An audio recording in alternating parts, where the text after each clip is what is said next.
नमस्कार, मैं कल्याण महाविद्यालय भिलाई से डॉक्टर सुधीर शर्मा, एमए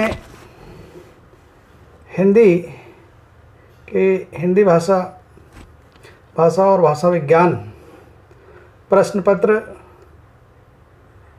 की एक इकाई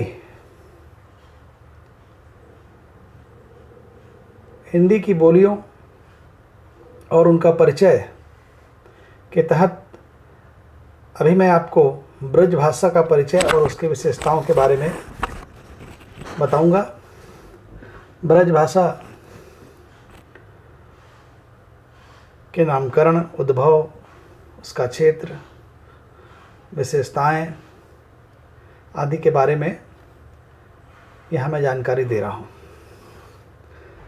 ब्रज भाषा का परिचय इस प्रकार है कि ब्रज भाषा का नामकरण स्थानवाची नाम है और ब्रजभूमि, ब्रजांचल या ब्रजांचल जिसे कहते हैं, जो कृष्ण की भूमि है, भगवान कृष्ण की भूमि है, उसकी ये भाषा है। इसलिए इसे ब्रज भाषा कहा जाता है, क्योंकि ब्रज की भाषा है। ब्रज और ब्रज दो चीज़ें आपको मिलेंगी, लेकिन शुद्ध ब्रज है, उसी का भ्रंश ब्रज है, ध्वनि परिवर्तन में। एक स्वतंत्र भाषा है। आपको आश्चर्य होगा कि 13वीं शताब्दी, विक्रम शती 13वीं से एक समृद्ध भाषा के रूप में इसका विकास हुआ और एक समय ब्रज साहित्यिक भाषा के रूप में पूरे भारत में लोकप्रिय थे, क्योंकि इसे कुछ लोग धार्मिक भाषा भी कहते हैं, क्योंकि बहुत सारे धर्म ग्रंथ इसमें लिखे हैं। संस्कृत का शब्द है ब्रज, जिससे ब्रज भाषा का निर्माण हुआ। और ब्रज का मतलब होता है, ब्रज धातु से अर्थ है गतिशीलता। और सचमुच ब्रज भाषा में एक समय में बड़ी अद्भुत गतिशीलता थी। वैदिक ग्रंथों में, रामायण महाभारत में ब्रज भाषा के शब्द मिलते हैं और इन ग्रंथों में ब्रज शब्द का अर्थ होता है गौशाला, गौभूमि आदि आदि। प्राचीन नाम इसका एक सुरसेन जनपद भी रहा है। इस तरह ब्रज भाषा एक स्थान वाची नाम है। इसका उद्भव देखें हम, इसका उद्भव सौरसेनी अपभ्रंश से हुआ है और गोकुल जो है वल्लभ संप्रदाय का केंद्र होने के कारण कृष्ण विषयक साहित्य ने इसे साहित्यिक भाषा बना दिया और भक्ति काल की एक प्रमुख महत्वपूर्ण भाषा के रूप में स्थापित थी और इसका विकास हुआ। इस तरह इसका एक समृद्ध इतिहास है। इसका क्षेत्र देखें हम कि ब्रज भाषा का क्षेत्र कहाँ कहाँ था, कहाँ कहाँ है। बृहद क्षेत्र था पहले, जो सिकुड़ते कम हो गया, लेकिन इसका भूगोल था भरतपुर उत्तर प्रदेश के, आगरा, धौलपुर, मथुरा, फिरोजाबाद, मैनपुरी, एटा, हाथरस, बुलंदशहर, अलीगढ़ आदि। ये केवल उत्तर प्रदेश की भाषा नहीं थी। उत्तर प्रदेश के अलावा उसके सीमावर्ती राजस्थान, उत्तराखंड का जैसे उधम सिंह नगर, हरियाणा का कुछ भाग, पलवल और दिल्ली के पूर्वी भाग में ब्रज भाषा का प्रचलन था।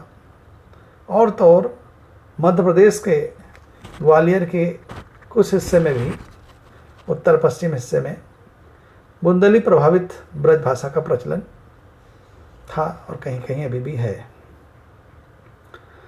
इसका वर्गीकरण देखिए कि किस प्रकार वर्गीकृत किया गया है। और कितनी इसमें और उपबोलियाँ हैं, बोलियाँ हैं। 4 इसका वर्गीकरण हमको 4-5 वर्गीकरण दिखाई देता है। पहला है केंद्रीय ब्रज। केंद्रीय ब्रज को आदर्श ब्रज कहते हैं। केंद्रीय ब्रज यानी आदर्श ब्रज भाषा अलीगढ़, मथुरा और पश्चिम आगरा में बोली जाती है। दूसरा है बुंदेली प्रभावित ब्रज भाषा। बुंदेली प्रभावित ब्रज भाषा जो है ग्वालियर के उत्तर पश्चिम में बोली जाती है, जो बुंदेली से प्रभावित है। तीसरा है जयपुरी प्रभावित, राजस्थान की जयपुरी बोली से प्रभावित, जो भरतपुर और उसका दक्षिण का हिस्सा है, वहाँ बोली जाती है। सीकरवाड़ी ब्रजभाषा। सीकरवार एक जाति है राजपूतों की, जो ग्वालियर के उत्तर पूर्व में रहती थी। वहाँ भी सीकरवारी ब्रजभाषा का प्रचलन है। जादोवारी ब्रजभाषा करौली और चंबल नदी के मैदानी क्षेत्र में इसका प्रयोग होता है। और आखिर है कन्नौजी प्रभावित ब्रजभाषा, जो एटा अनूपपुर तहसील के आसपास बोला जाता है, जो कन्नौज से प्रभावित है। ब्रज भाषा का हम साहित्य देखें। 10वीं-11वीं शताब्दी के आसपास से साहित्य मिलना प्रारंभ हो जाता है। 12 पुराण, कृष्णलीला। साहित्य के विकास के प्रथम चरण में हमको दिखाई देते हैं विष्णुदास, माणिक की बेताल 25, नारायण दास और चतुर्मल। द्वितीय चरण में हमको दिखाई देते हैं, जो 1525 से 1800 माना गया है, राजा जसवंत सिंह, जिनका नाटक है प्रबोध चंद्रोदय। फिर ब्रजभाषा के बहुत बड़े कवि सूरदास, अष्टछाप कवि नंददास, कुंभनदास, प्रभानंद दास, कृष्णदास, और उसके बाद रसखान, रहीम, रीतिकाल के महत्वपूर्ण कवि सब केशवदास, मतीराम, भिखारीदास, बिहारी, घनानंद, पद्माकर। और तीसरे चरण जो आधुनिक काल है, उसमें खड़ी बोली वालों ने ब्रज भाषा में साहित्य रचा। भारतेंदु, प्रताप नारायण, बालकृष्ण भट्ट, प्रेमचंद, जगन्नाथ दास रत्नाकर, सत्यनारायण कवि और बाद के लोक कवि सोम ठाकुर जैसे लोग।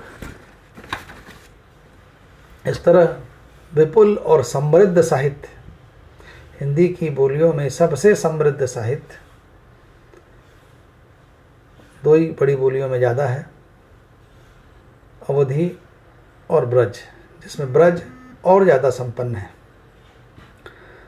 अब हम देखते हैं ब्रज भाषा की विशेषताएं। ब्रज भाषा की भाषिक विशेषताओं पर हम नज़र डालते हैं और ब्रज भाषा की 10 हम विशेषताओं पर यहाँ नज़र डालेंगे। पहले विशेषता देखें हम, ब्रज भाषा में ओकारांत शब्दों की प्रधानता है। जिस तरह खड़ी बोली में आकारांत शब्दों की थी, यहाँ ओकारांत शब्दों की। ओकारांत शब्द मतलब जिस शब्द का अंत ओ से समाप्त हो। तो ए तथा ओ जैसे शब्द हैं वो ए और ओ हो जाते हैं। छोटा ओकारांत में छोटो हो जाता है। खड़ी बोली में जहाँ छोटा छोट हो जाता था, अकारांत हो जाता था, यहाँ ओकारांत हो जाता है। आयो, दूजो, जाऊंगो, इस प्रकार के परिवर्तन आपको दिखाई देते हैं। तालब स, मूर्धन स और स संघर्षी में स की प्रधानता है, सभी जैसे अवधि में है। अणा ध्वनि न रूप में परिवर्तित हो जाती है। गणेश का गणेश। ड तथा ल भी ध्वनि परिवर्तन में प्रभावित होते हैं और ड तथा ल का ध्वनि परिवर्तन र में बदल जाता है। जैसा थोड़ा शब्द है वो थोरो, बिजली शब्द है वो बिजुरी, बीड़ा, बीरा, ऐसे आदि अनेक उदाहरण हमको मिलते हैं। बहुवचन के लिए अन और अनि 2 महत्वपूर्ण प्रत्यय ब्रज भाषा में दिखाई देते हैं। जैसे छोरा है तो लड़कियां हैं तो छोरनी, लड़कों का है लरकानी। ये दो उदाहरण आपको बहुवचन प्रत्यय बनाने के लिए दिखाई दे रहे हैं। हिंदी के नाकारांत क्रिया रूप नौकारांत में बदल जाते हैं। हिंदी के जो क्रिया रूप है नाकारांत, जो ना से समाप्त होते हैं, होना, खाना, पीना, सोना, जागना, उसमें अधिकतर शब्द जो है नो में बदल जाते हैं, जैसे चलना, चलनो, दौड़ना, दौड़नो, इस प्रकार के उदाहरण। अब हम सातवीं विशेषता देखें, सर्वनाम के रूप। सर्वनाम के रूप में भी कुछ खड़ी बोली से परिवर्तित रूप यहाँ दिखाई देता है। उत्तम पुरुष में मैं, हूँ, मो, मोही, मेरो, हम, हमन, हम ही। मध्यम पुरुष में तू, तैं, तो ही, तेरी, तुम ही, तिहारी। अन्य पुरुष में वाव, वाह, वाही, वै, उन, माही, ये आदि। संबंधवाचक सर्वनाम को देखें हम, जो, जे, जौ, जौन, जाही। जाही मतलब जैसा। प्रश्नवाचक सर्वनाम देखें, कौन, कौ, का जानत मोही, क्या का हो गया, और काही, कैसे। अनिश्चयवाचक सर्वनाम में देख ले हम, कोई, कोऊ और काहू जैसे रूप हमको दिखाई देते हैं। मध्य अंत में भी एक ध्वनि परिवर्तन का बड़ा अच्छा उदाहरण दिखाई देता है कि मध्य अंत में जैसे ह अक्षर है तो वो ऊ में बदल जाता है। जैसे साहूकार है, साहूकार हो जाता है। 12 है, वो 12 हो जाता है। बहु, बहु हो जाता है। 10वीं विशेषता देखें, भविष्य काल में ह या ग प्रत्यय लगाकर रूप बनाए जाते हैं। हुआ का हुए है, जाऊं का जाऊंगो, जाऊंगा का जाऊंगो हो गया। साहित्यिक रचनाओं में संस्कृत फारसी का समन्वय दिखाई देता है। नरगीस, अलमस्ता जैसे शब्द मिलते हैं, घनानंद के में मिलते हैं, बहुत सारे कवियों के में, ब्रज भाषा के कवियों के में फारसी के शब्द दिखाई देते हैं। इस तरह ये हमने 11 विशेषताएं देखी हैं। साहित्यिक जो विशेषताएं हैं वो भी बहुत महत्वपूर्ण है। ब्रज भाषा का एक समृद्ध साहित्य है और ब्रज भाषा में इतने बड़े बड़े साहित्यकार हुए, घनानंद, बिहारी, सूरदास, रहीम, रसखान, और 2 प्रकार की परंपराएं इसमें दिखाई देती हैं। एक श्रृंगार से संबंधित काव्य है जो रीतिकाल का काव्य है, और भक्ति काल में कृष्ण भक्ति की परंपरा, वैष्णव वल्लभ संप्रदाय। और एक बहुत महत्वपूर्ण चीज ब्रज भाषा में दिखाई देती है, वो कृष्ण लीला का मंचन। गांव गांव में कृष्ण लीलाओं का मंचन होता था, जो पूरे देश में, विदेशों तक उसकी धूम रहती थी, और उसके माध्यम से ब्रज भाषा एक राष्ट्रीय फलक में, वैश्विक फलक में भी दिखाई देती थी। प्रमुख जो ग्रंथ रचे गए हैं ब्रज भाषा में, घनानंद के ग्रंथ हैं, घनानंद रचनावली है। सूरसागर हैं, सूरदास के बहुत सारे ग्रंथ हैं जिसमें सूरसागर महत्वपूर्ण है। निम्बार्क, माधुरी, कवित्र रत्नाकर, सुजान हित, बोधा ग्रंथावली जैसे ग्रंथ ब्रज भाषा में दिखाई देते हैं। भगवान कृष्ण की लीला, भगवान कृष्ण की महिमा के बड़े काव्य, नीति परक दोहे और नीति परक काव्य, इस प्रकार के बहुत सारी रचनाएं ब्रज भाषा में आपको दिखाई देंगी। इस तरह भाषिक रूप से भी ब्रज भाषा सुसंपन्न है और अपने समय की महत्वपूर्ण भाषा है, जो आज सिमट कर एक क्षेत्र विशेष में रह गई है।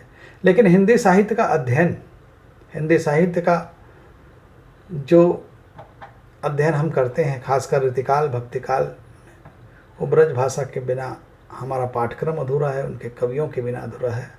हिंदी साहित्य के प्राण हैं ब्रज भाषा के रचनाकार, ब्रज भाषा के कवि। इस तरह हमने देखा कि ब्रज भाषा का उद्भव कैसे हुआ, उसका नामकरण कैसे हुआ, उसका विकास कैसे है, उसमें कौन सी बोलियां हैं, उसका भूगोल क्या है, और उसकी 10 विशेषताओं को देखा। तो हमारे पास से प्रश्न आ सकता है कि ब्रज भाषा का परिचय देते हुए उसकी विशेषताएं बताइए। पिछले अध्ययन में हमने खड़ी बोली और अवधी का देखा था। कई बार ये प्रश्न भी आता है कि खड़ी बोली और ब्रज भाषा में अंतर बताइए। तो दोनों भाषाओं की जो विशेषताएं हैं उसमें जो अंतर दिखाई देता है या दोनों भाषाओं की विशेषताएं हैं उसे ही आपको प्रस्तुत करना है। कुछ समानताएं हैं और बहुत सारे अंतर हैं।